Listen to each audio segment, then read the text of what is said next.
Hello friends, comics सुनो में आपका स्वागत है। आज हम आपके लिए लेकर आए हैं राज कॉमिक्स में नागराज सीरीज़ की एक और कॉमिक्स, बच्चों के दुश्मन। तो चलिए टाइम बर्बाद न करते हुए शुरू करते हैं। दिल्ली का एक व्यस्त बाज़ार दरियागंज में स्थित राज पब्लिक स्कूल। छुट्टी की घंटी अभी बजी ही थी कि कक्षाओं से निकलकर बच्चे टिड्डी दल की तरह स्कूल के कंपाउंड से गुजरकर मुख्य गेट की तरफ लपके। और ठीक उसी समय स्कूल के बाहर सड़क पर से गुजरता सामान से लदा एक टेम्पू इतनी तेजी के साथ लहराकर मुड़ा कि सामान से भरा एक बंडल ठीक स्कूल के मेन गेट के पास आ गिरा। झटके के साथ जमीन पर गिरने के कारण बंडल जगह जगह से फट गया और चॉकलेट के कई पैकेट इधर उधर छितरा गए। चॉकलेट! अरे वाह, मुफ्त की चॉकलेट! देखते ही देखते बच्चों के झुंड उस बंडल पर टूट पड़े। चॉकलेट की बरसात हुई है। आहा, यम यम यम यम, लूटो लूटो। और पलक झपकते ही बंडल खाली हो चुका था। अरे वाह, मजा आ गया। आहा, मुफ्त की चॉकलेट, क्या स्वादिष्ट है। यह दृश्य देखते ही चौकीदार उनकी तरफ लपका। अरे अरे बच्चों, क्या करते हो? फेंको फेंको इन चॉकलेट्स को। इस प्रकार लावारिस पड़ी चीज़ों को खाना खतरनाक है, फेंको। ठीक उसी क्षण वह बच्चा त्योराकर जमीन पर गिर पड़ा। अरे क्या हुआ इसे? कहीं चॉकलेट छीनकर फेंक देने से तो नहीं? बच्चे की हालत देखते ही वह बुरी तरह से उछल पड़ा। आंखें फटी की फटी रह गईं उसकी। हे भगवान, इसके मुंह से तो झाग निकल रही है। चॉकलेट में जहर था। और निगाहें घूमते ही जैसे उसे सांप सूंघ गया। कुछ पलों तक सन्नाटे किसी अवस्था में खड़ा रह गया वह, किंतु फिर अगले ही पल उसके कंठ से एक जबरदस्त चीख उबल पड़ी। खून खून, जहर, चॉकलेट में जहर है। और पागलों के समान वह उन बच्चों की तरफ लपका जो चॉकलेट या तो खाने जा रहे थे या खाना शुरू कर चुके थे। नहीं नहीं बच्चों, चॉकलेट मत खाना, इसमें जहर है। फेंक दो चॉकलेट, मैं कहता हूँ फेंक दो। आनन फानन में ही आसपास से गुजरते बहुत से लोग वहाँ एकत्रित हो गए और बच्चों के हाथों से चॉकलेट छीन कर फेंकने लगे। फेंको फेंको इसे, इसमें जहर है। जबकि उधर चौकीदार स्कूल के प्रिंसिपल के कक्ष में, गजब हो गया सर, जल्दी चलिए, स्कूल के बहुत से बच्चों ने जहर भरी चॉकलेट खा ली है। क्या? Oh my god! दरियागंज स्थित police station. Hello, sub inspector Nathan here. क्या? ओह, मैं पहुंच रहा हूं। सायरन बजाती पुलिस की जीपें वह पेट्रोल गाड़ियां आंधी तूफान की तरह घटनास्थल की ओर रवाना हो गईं। तत्पश्चात कई एम्बुलेंसों के सायरन भी बज उठे। हताहत बच्चों को तुरंत एम्बुलेंस में डालकर अस्पताल पहुंचाया गया।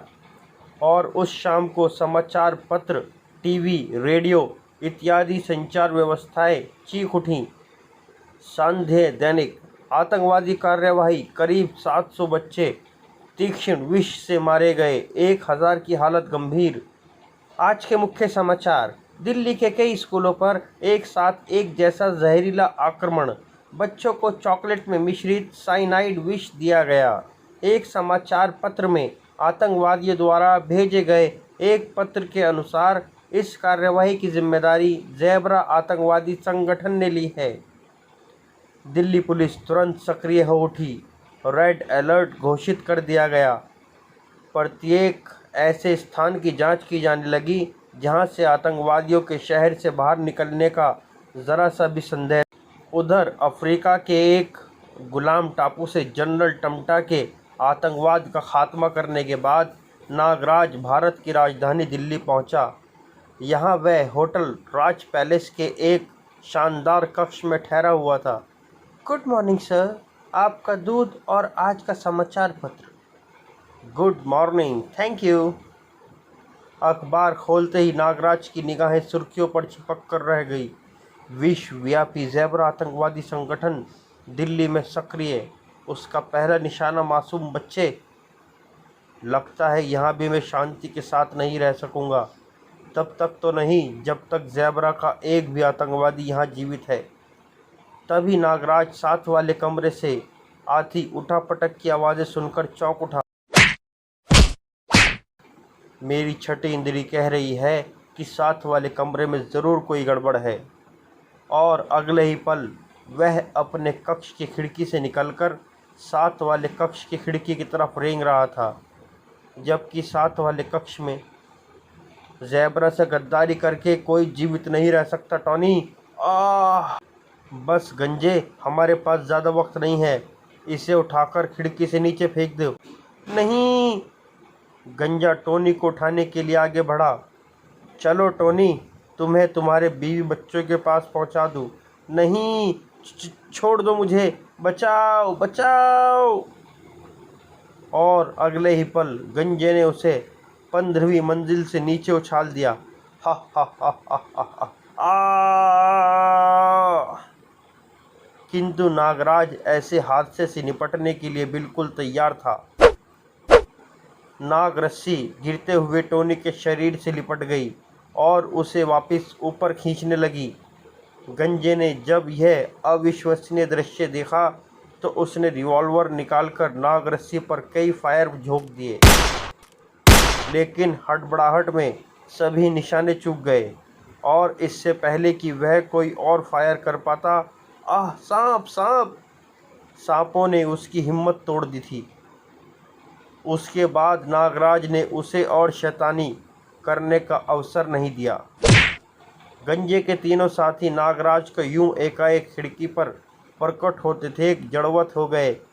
फिर जब वह सोचने समझने लायक हुए तो उन्होंने रिवॉल्वर निकाले और नागराज पर दनादन गोलियां चलाने लगे। काश बेचारे जानते होते कि मुझ पर गोलियां असर नहीं करती। नागराज पर गोलियों का असर क्यों नहीं होता, जानने के लिए पढ़ें नागराज का प्रथम कॉमिक्स नागराज। और शीघ्र ही उन्हें इस कटु सत्य का एहसास हो गया। पूरे हो गए तुम लोगों के अरमान, अब मैं कुछ करता हूँ। पहले तो अपने यह खतरनाक खिलौने इधर दे दो। नाग रस्सी की मदद से नागराज ने तीनों के रिवॉल्वर झटक लिए और अब हाय, मानवता के दुश्मनों का दुश्मन एक बार फिर मानवता की खातिर लड़ रहा था। उफ, हाय। और जब वह इस कार्य से निर्वृत्त हुआ तो खिड़की से पुलिस सायरन की आवाज़ आने लगी। उफ। नागराज खिड़की की तरफ लपका। लगता है गोलियों की आवाज़ सुनकर किसी ने पुलिस को बुला लिया है।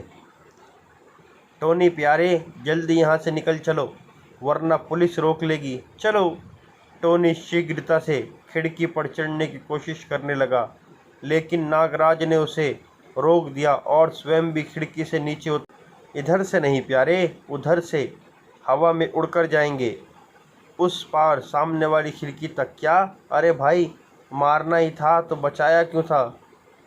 और इस बार नागरस्सी सामने वाली इमारत की छत की मुंडेर पर लिपट गई। चलो चुपचाप मेरी पीठ पर सवार हो जाओ और कस कर पकड़ना। टोनी को नागरस्सी से पीठ पर बांधकर नागराज रस्सी पर झूल गया और फिर सड़क को पार करते हुए उसने सामने वाली इमारत पर पांव जमा दिए। फिर नागराज तेजी से ऊपर चढ़ने लगा। छत पर पहुंचने के बाद नागराज ने अपनी बेल्ट खोली और उसे ओवरकोट में बदलने लगा। क्या हम जिंदा हैं? प्यारे भाई, आंखें खोलो। पाठक जानते हैं कि नागराज का फोल्डिंग ओवरकोट बेल्ट के रूप में नागराज के पास हर वक्त रहता है। उस इमारत के नीचे उतरकर दोनों एक टैक्सी में सवार हो गए। दोनों अब पुराने किले की तरफ बढ़ रहे थे। कुछ ही देर बाद दोनों पुराने किले के एक निर्जन खंडर में थे। हाँ प्यारे, अब सीधी तरह मुझे ज़ेब्रा के बारे में बता रहे हो या तुम्हारी भी अकल दुरुस्त करनी पड़ेगी? बिल्कुल नहीं, क्योंकि मैं जानता हूँ कि तुम नागराज हो, आतंकवाद के दुश्मन। ज़ेब्रा संगठन एक खतरनाक आतंकवादी गिरोह का नाम है जो अपनी मांगें मनवाने के लिए बच्चों को भी नहीं बख्शता। विष या बस विस्फोटों से मासूमों की ज़िंदगी ले लेता है। रुपया इनका ईमान धर्म है। इस समय ये लोग विदेशी इशारे पर देश में तोड़फोड़ और आतंकवादी कार्रवाई कर रहे हैं। कुछ दिन पूर्व ज़ेबरा को एक ख़ास आदमी चीता पुलिस द्वारा गिरफ्तार कर लिया गया था।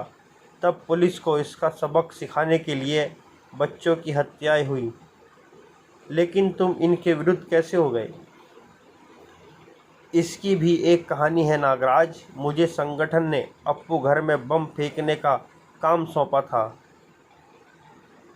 उस दिन ज़ेबरा का एक आदमी मुझसे मिला। टोनी, तुम्हें आज यह बम अप्पू घर में बच्चों की भीड़ के बीच फेंकना है। मैंने अपना काम निपटाया। सैकड़ों बच्चे व बड़े उस बम कांड में मारे गए। फिर मैंने अपना मेहनताना लिया। तुम्हारा काम हो गया। शाबाश, यह लो लाख रुपया। और फिर जब मैं घर पहुंचा तो घर के आगे लगी भीड़ को देख मेरा माथा ठनका। मुझे पता चला कि मेरी पत्नी के साथ ही मेरी मासूम 3 वर्षीय पिंकी और राहुल भी उस बम विस्फोट में मुझसे हमेशा के लिए छिन गए हैं। नहीं, ऐसा नहीं हो सकता, ऐसा नहीं हो सकता। पिंकी, राहुल, सुनीता, मेरे बच्चों। उफ, हे भगवान, यह क्या हो गया प्रभु। मैं अपने ही हाथों अपना हरा भरा घर संसार उजाड़ दिया। उस दिन के बाद मुझे अपने साए से भी नफरत हो गई। मैं जीना नहीं चाहता था, लेकिन मरने से पहले ज़ेबरा सहित उसके पूरे संगठन का सफाया कर देना चाहता था। तुम कातिल हो। तुमने सैकड़ों घरों की रोशनी लूटी है। आज तुम्हारे अपने घर में अंधेरा हो चुका है। हा हा हा हा हा हा हा हा। अपने मासूम बच्चों के खूनी हो तुम, बीवी के हत्यारे हो। नहीं नहीं नहीं, मैंने कसम खाई, मैं यह घिनौना काम छोड़ दूंगा और ज़ेबरा से अपने बीवी बच्चों की मौत का बदला लूँगा। तब मैंने 2 अन्य सदस्यों से ज़ेबरा के बारे में जानकारी हासिल करनी चाहिए। जो तुम जानना चाहते हो उसका परिणाम जानते हो। हाँ, मौत, लेकिन मेरी नहीं, उस शैतान ज़ेबरा की। और तभी से संगठन को मेरी तलाश है। इसका मतलब ज़ेबरा तक पहुंचने का रास्ता तुम भी नहीं जानते। ज़ेबरा तक हमें केवल चीता ही पहुंचा सकता है। चीता? हाँ, चीता ज़ेबरा का दाहिना हाथ है। वह दिल्ली की सर्वाधिक सुरक्षित तिहाड़ जेल में कैद है। वह टोनी, भारत मेरी मातृभूमि है और मैं अपने देशवासियों को ज़ेबरा के आतंक से मुक्ति दिलाने के बाद ही दिल्ली से जाऊंगा। नागराज, मैं हर कदम पर तुम्हारे साथ हूँ। तो फिर आओ मेरे साथ। दोनों किले से बाहर निकल गए। फिर वे एक टैक्सी में सवार तिहाड़ जेल की तरफ बढ़ रहे थे। इस जेल की सुरक्षा व्यवस्था के बारे में तुम कुछ जानते हो? हाँ, थोड़ा बहुत, जो अपने दूसरे साथियों से सुना है। जेल से कुछ ही दूर उन्होंने टैक्सी छोड़ दी।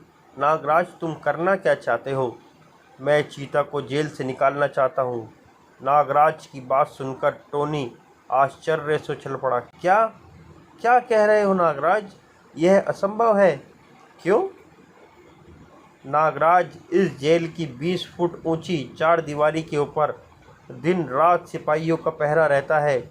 और तुम्हारी मंजिल है वह टावर जिसकी कोई सीढ़ी नहीं है।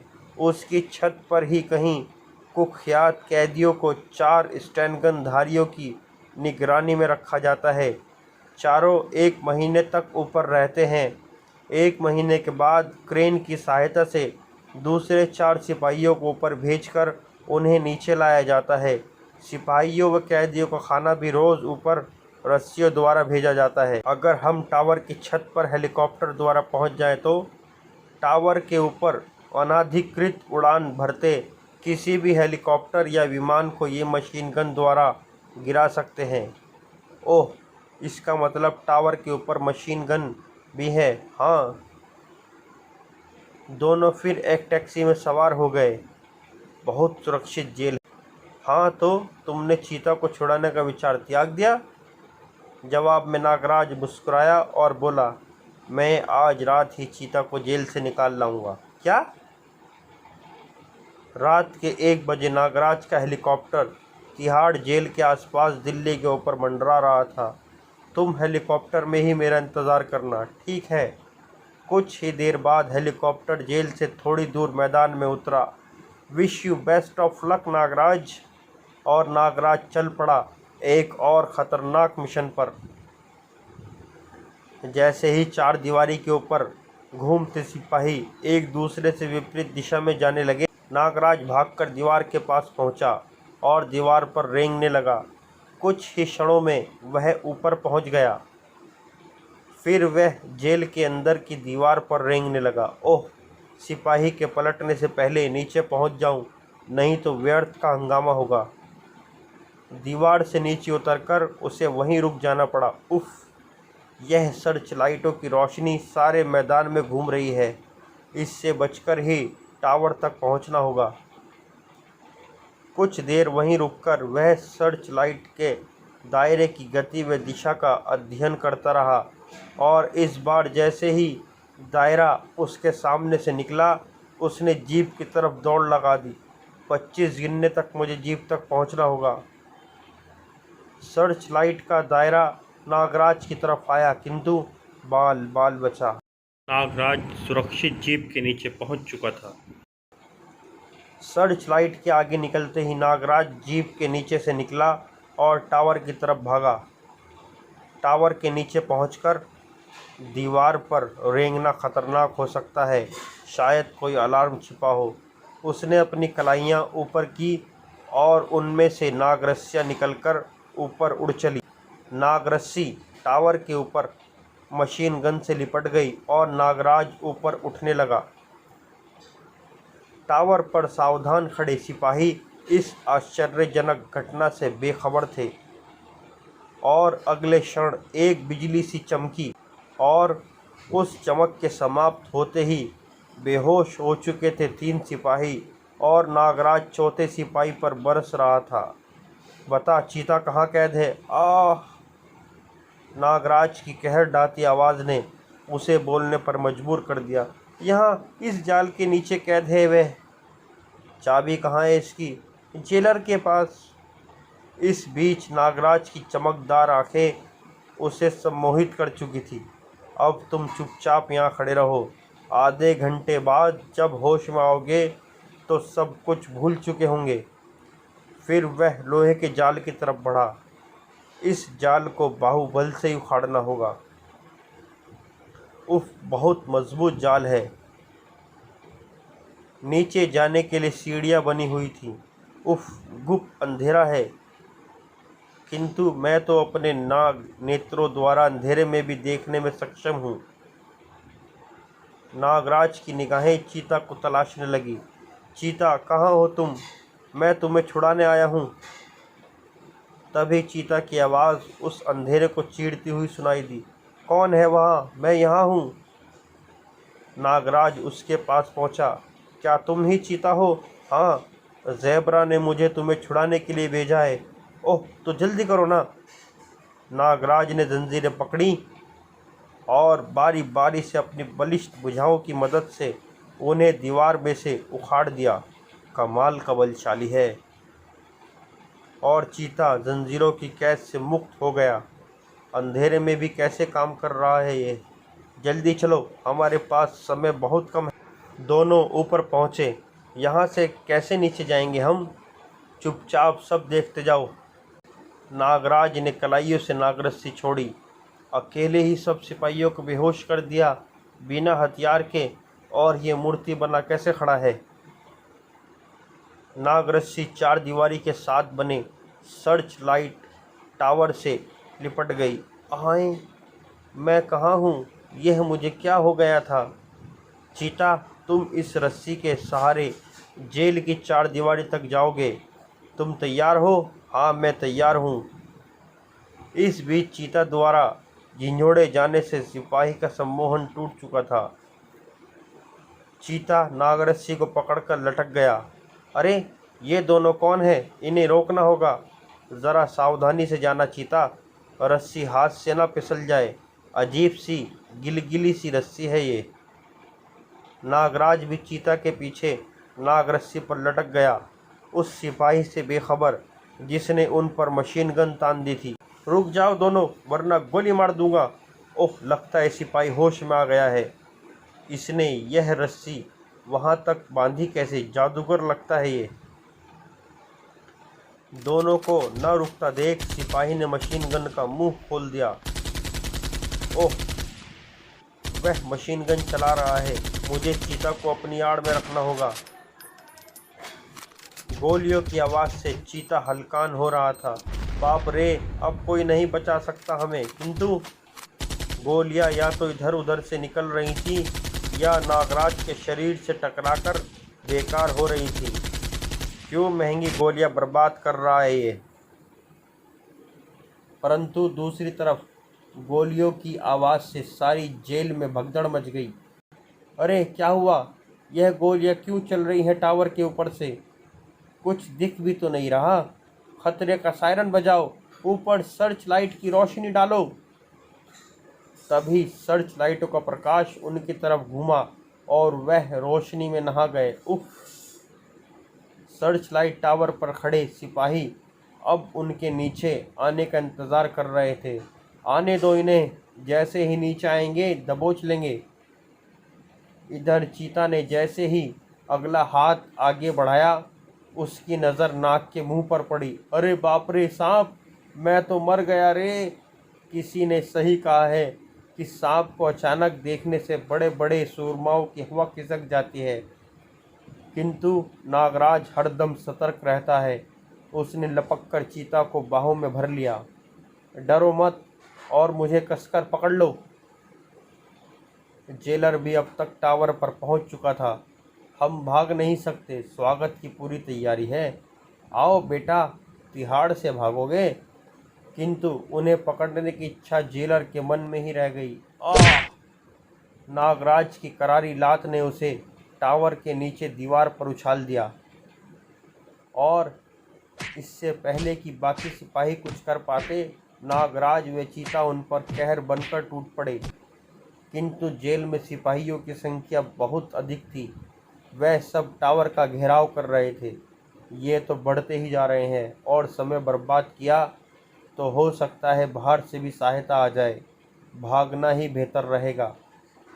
इधर चीता भी यही सोच रहा था, अतः उसने टावर से छलांग लगा दी और नागराज यह देखकर दंग रह गया कि न केवल वह सही सलामत ज़मीन पर पहुंच गया, बल्कि एक तरफ भाग भी निकला। यह तो वाकई चीते की तरह फुर्तीला है।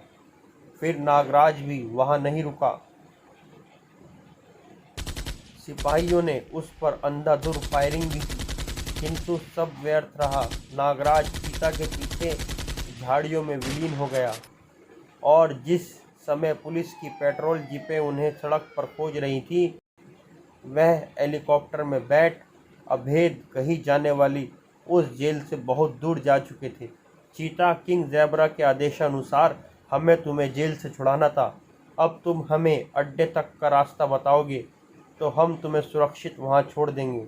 ज़रूर दोस्त, हेलीकॉप्टर सूरज कुंड की निर्जन पहाड़ियों की ओर ले चलो। शीघ्र ही हेलीकॉप्टर एक निर्जन पहाड़ी स्थल पर मंडरा रहा था। टोनी, यहाँ पर 2 चक्कर सीधे लगाकर एक चक्कर उल्टा काटो और फिर 3 बार लाइट ऑन ऑफ करो, तभी तुम यहाँ पर सही सलामत उतर सकोगे। टोनी ने वैसा ही किया भी, जो कि शायद कोई गुप्त संकेत था। जवाब में नीचे से भी लाल रोशनी दिखाई दी। फिर नीचे रोशनी में नहाया एक हेलीपैड नज़र आने लगा। टोनी, रास्ता साफ है, हेलीकॉप्टर उतार दो। टोनी ने हेलीकॉप्टर नीचे उतार दिया। कुछ ही देर बाद वे तीनों एक अंधेरे हॉल में खड़े थे। ये अंधेरा क्यों है? बस किंग ज़ेब्रा के आते ही यहाँ रोशनी हो जाएगी। और तभी रोशनी के साथ किंग ज़ेब्रा हॉल में प्रकट हुआ। आओ नागराज, हम तुम्हारा ही इंतज़ार कर रहे थे और यकीन जानो कि तुम यहाँ अपनी मर्ज़ी से नहीं आए हो। होटल राज पैलेस पर मेरे आदमियों से मुठभेड़ के बाद से यहाँ पहुँचने तक की तुम्हारी कोई गतिविधि मुझसे छुपी नहीं थी। तुमने अपनी मौत को स्वयं अपने घर आने का निमंत्रण दिया है ज़ेब्रा। मैंने कसम खाई है कि तुम जैसे आतंकवादियों को चुन चुन कर मारूंगा। नागराज का यह बदला हुआ रूप देखकर चीता को जैसे होश आया। किंग, मैं कुछ समझा नहीं। इसने तो आपके कहने पर मुझे जेल से छुड़ाया है। तुम मूर्ख हो चीता। इस शख्स ने केवल हमारे अड्डे तक पहुंचने के लिए ही इस गद्दार टोनी से मिलकर तुम्हें जेल से छुड़ाया है, वरना यह तो हम जैसे लोगों का पक्का दुश्मन नागराज है। और सुनो, मुझे अब से 1 घंटे बाद लंदन की फ़्लाइट पकड़नी है। मैं इसे तुम्हारे हवाले छोड़कर जा रहा हूँ। इसे इस काबिल न छोड़ना कि यह अपनी कसम याद रख सके। यह सुनते ही चीता ने नागराज पर छलांग लगा दी। इस बीच ज़ेब्रा वहां से निकल चुका था। नागराज के धुआंधार वारों से चीता बेदम हो चुका था। हाय, मुझे छोड़ दो। तुझे सिर्फ ज़ेब्रा के बदले छोड़ सकता हूँ। मुझे उस तक पहुँचने का रास्ता बता दे। और फिर चीता उसे सब कुछ बताता चला गया। क्रोधित नागराज ने अपनी दोनों खड़ी उंगलियों का वार उसकी आंखों पर किया। जा नीच, जब तक पुलिस नहीं आ जाती यही अंधेरे में भटकता रह। नागराज टोनी के साथ दीवार की तरफ बढ़ा और उसने चीता द्वारा बताया गुप्त बटन दबा दिया। फलस्वरूप दीवार में मार्ग नजर आने लगा। दोनों आगे बढ़ चले। उस गलियारे में बढ़ते हुए दोनों हेलीपैड तक पहुंच गए, जहां उनका हेलीकॉप्टर ज़ेब्रा के आदमियों के कब्जे में खड़ा था। टोनी, कहीं चीता ने हमें गलत कोड तो नहीं बता दिया? हम तब भी इनसे निपटने के लिए तैयार हैं। हेलीकॉप्टर के करीब पहुंचते ही उन्होंने दोनों को रोका। अपना कोड नंबर बताओ। ZBR666। कोड नंबर सुनते ही वे संतुष्ट हो गए और अगले ही क्षण दोनों हेलीकॉप्टर द्वारा आकाश में उड़ रहे थे। टोनी, सड़क की तरफ बढ़ो, अभी वह ज़्यादा दूर नहीं गया होगा। कुछ ही दूरी पर ज़ेब्रा की कार आंधी तूफान की तरह दौड़ी जा रही थी। कल सारे संसार में यह खबर फैल जाएगी कि बुलडॉग, विलियम व सीमैन जैसे दिग्गजों का खात्मा करने वाला नागराज ज़ेब्रा के दाएं हाथ चीता के हाथों मारा गया। बेचारा नागराज अपनी कसम न पूरी कर सका। अरे, यह क्या? कार हिल क्यों रही है? अरे, यह तो हवा में उड़ रही है। और सच्चाई यह थी, यह चमत्कार उन अनगिनत सांपों का था जो नागराज के जिस्म में वास करते थे। और अगली सुबह दिल्ली वासियों के लिए उत्तेजना भरी थी। दरियागंज पुल पर ज़ेब्रा का बेहोश जिस्म टंगा हुआ था और उस पर यह पोस्टर लटका हुआ था, यह व्यक्ति आतंकवादी दल का सरगना ज़ेब्रा है, जिसने आपके मासूम बच्चों की हत्याएं की। अब मैं इसे आप लोगों के लिए ही छोड़कर जा रहा हूँ। नागराज। किसी ने यह दृश्य देखते ही पुलिस को फ़ोन कर दिया था, किंतु पुलिस के पहुंचने से पहले ही ज़ेब्रा क्रोधित भीड़ का शिकार बन चुका था। लोगों ने पत्थर मार मार कर उसे जान से मार डाला था। उधर नागराज के कहने पर टोनी एक पब्लिक टेलीफोन बूथ में प्रविष्ट हुआ। हेलो कमिश्नर साहब, खूंखार आतंकवादी ज़ेब्रा के ठिकाने का पता नोट कर लीजिए। और पता बताने के बाद जब वह बूथ से बाहर निकला तो नागराज का कहीं पता न था। ओह नागराज, तुम दिल्ली वासियों को छोड़कर चले गए, लेकिन कोई बात नहीं।